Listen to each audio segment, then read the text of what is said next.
Hello dear students. तो आज के इस वीडियो में हम बात करेंगे क्रॉस मल्टीप्लिकेशन मेथड, जो कि हमारा लीनियर इक्वेशन का 4th लेक्चर वीडियो है।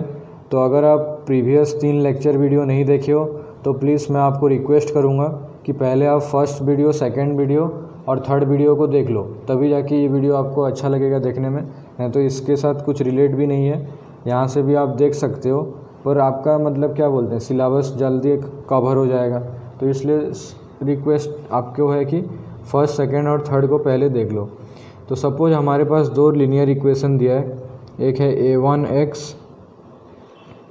Plus b1y plus c1 equal to 0 और दूसरा लीनियर इक्वेशन है a2x plus b2y plus c2 equal to 0।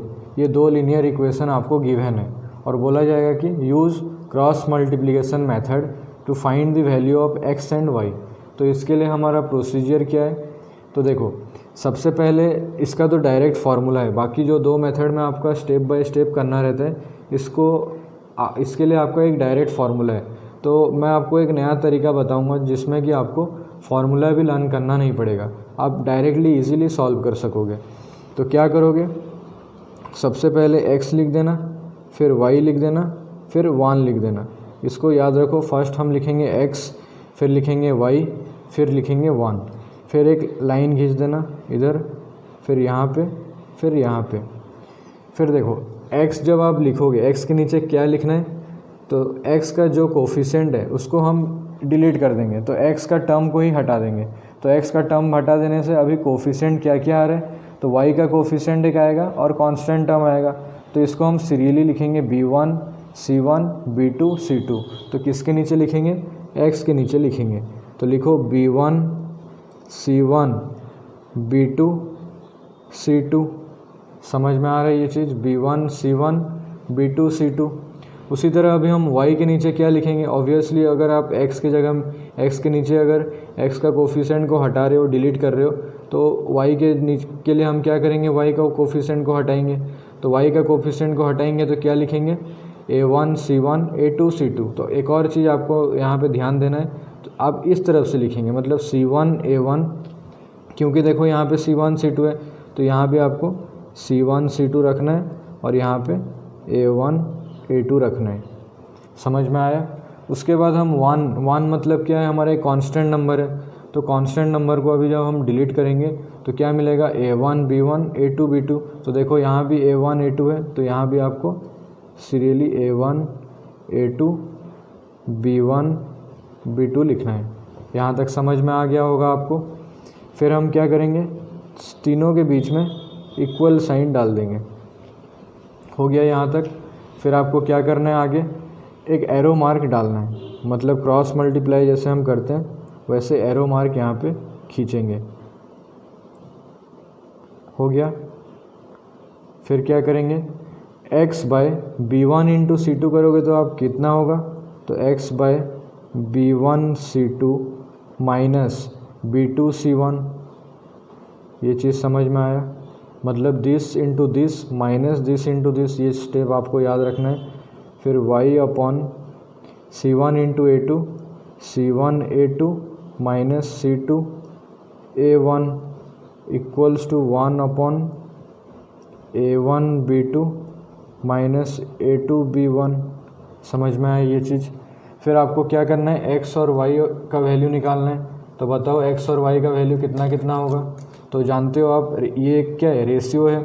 तो क्या करोगे, x equal to this by this equal to 1 by this, मतलब पहले आप इसको फर्स्ट को और थर्ड को इक्वेट करोगे, फिर सेकंड और थर्ड को इक्वेट करोगे। तो जब हम फर्स्ट और थर्ड को इक्वेट करेंगे तो x का वैल्यू कितना आएगा, b1 c2 minus b2 c1 bye a1 b2 minus a2 b1, ये हमारा x का वैल्यू। सिमिलरली y का वैल्यू कितना आएगा, तो y by this equal to this by this, तो y अभी इधर आ जाएगा, तो c1 a2 minus c2 a1 bye a1 b2 minus a2 b1।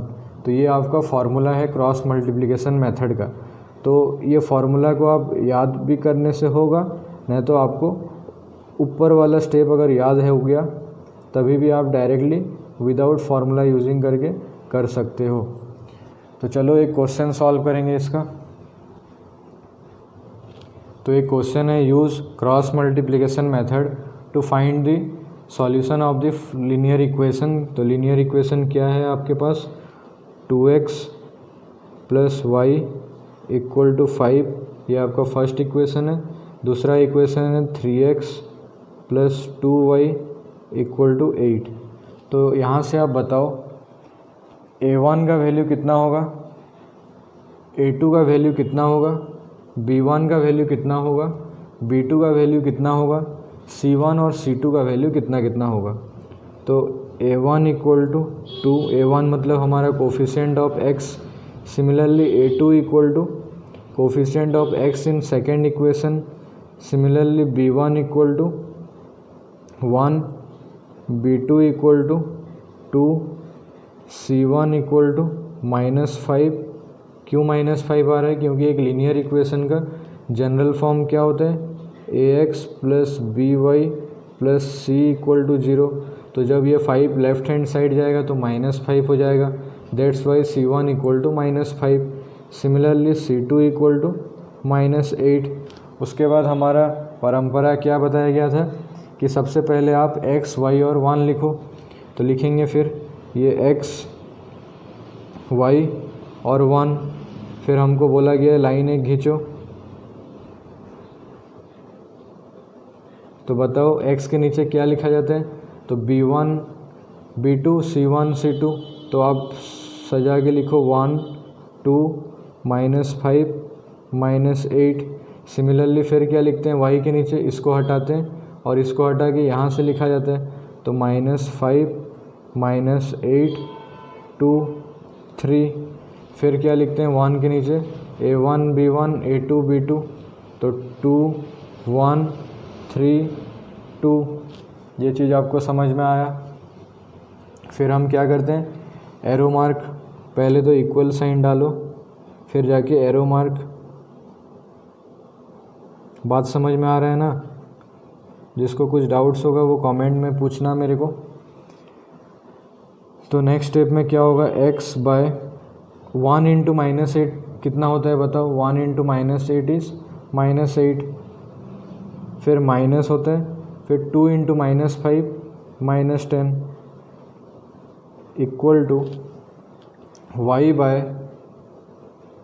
-5 × 3 -15, फिर माइनस ऑफ -16। ये स्टेप समझ में आया।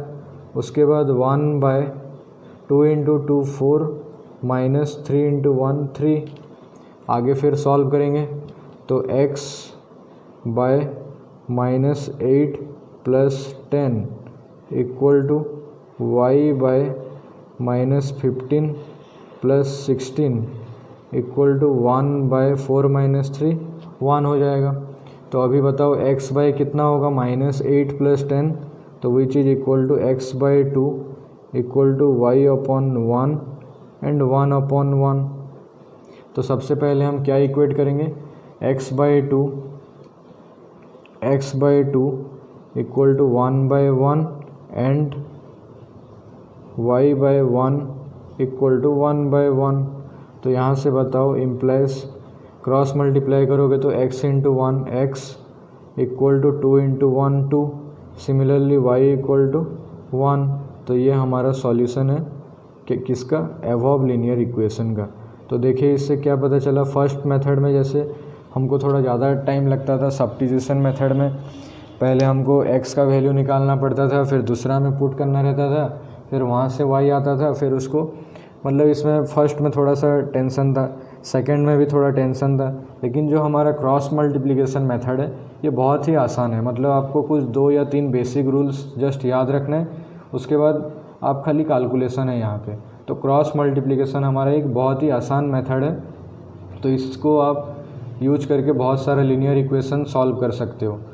तो हमने 3 मेथड पढ़ लिया, 4 मेथड पढ़ा। पहला मेथड ग्राफिकल मेथड था हमारा, दूसरा एल्जेब्रिकल मेथड में हम लोग सब्स्टिट्यूशन मेथड का बात किए, एलिमिनेशन मेथड का बात किए और क्रॉस मल्टीप्लिकेशन मेथड का बात किए। तो यहाँ तक आप एक्सरसाइज 3.5 का जितने भी लीनियर इक्वेशंस ये सब का है निकाल सकते हो। फिर हम नेचर ऑफ लाइंस के भी बारे में बात किया है कि a1/a2 equal to b1/b2 equal to c1/c2 होने से दोनों लाइन कोइंसाइड करता है, जिसको हम इनफाइनाइटली मैनी सॉल्यूशन बोलते हैं। ये चीज़ भी लिख लो, यहाँ बहुत सारे एक्सरसाइज में ज़्यादातर ये चीज़ पूछा जा रहा है। अगर आपका a1/a2 equal to b1/b2 equal to c1/c2 होता है, तो ये क्या होता है, कोइंसिडेंट लाइंस। वैसे तो मैं आपको ये लिखा दिया हूँ, फिर भी एक और बार लिख लो, कोइंसिडेंट लाइंस और इनफाइनाइटली मैनी सॉल्यूशन। जब आपका दो चीज़ इक्वल होगा, a1/a2 equal to b1/b2 but not equal to c1/c2, ऐसा कंडीशन होने से क्या होता है, तो यस लाइन्स आर पैरेलल। तो इसके लिए क्या लेते हैं, पैरेलल लाइंस, जिसको कि क्या बोलते हैं, नो सॉल्यूशन। जब दो लाइन पैरेलल है तो वहाँ पे सॉल्यूशन कुछ नया एग्जिस्ट ही नहीं करता है। तीसरा है हमारा a1/a2 not equal to b1/b2 not equal to c1/c2, तो इसको क्या बोलते हैं, इंटरसेक्टिंग लाइंस और यूनिक सॉल्यूशन, इंटरसेक्टिंग लाइंस और यूनिक सॉल्यूशन। समझ में आया ये चीज़? तो यहाँ तक आप एक्सरसाइज 3.5 तक वर्ड प्रॉब्लम को छोड़ के बाकी जितने भी क्वेश्चंस हैं आप सॉल्व कर सकते हो। तो नेक्स्ट सेशन में, नेक्स्ट हमारा अपकमिंग वीडियोस में हम टाइप बाय टाइप, मतलब हर एक प्रकार का वर्ड प्रॉब्लम सीखेंगे और उसका हर एक प्रकार का वर्ड प्रॉब्लम्स का 2 या 3 अच्छा क्वेश्चन सॉल्व करेंगे, सीखेंगे कैसे उसको किया जाता है। तो आज के लिए इतना ही, थैंक यू।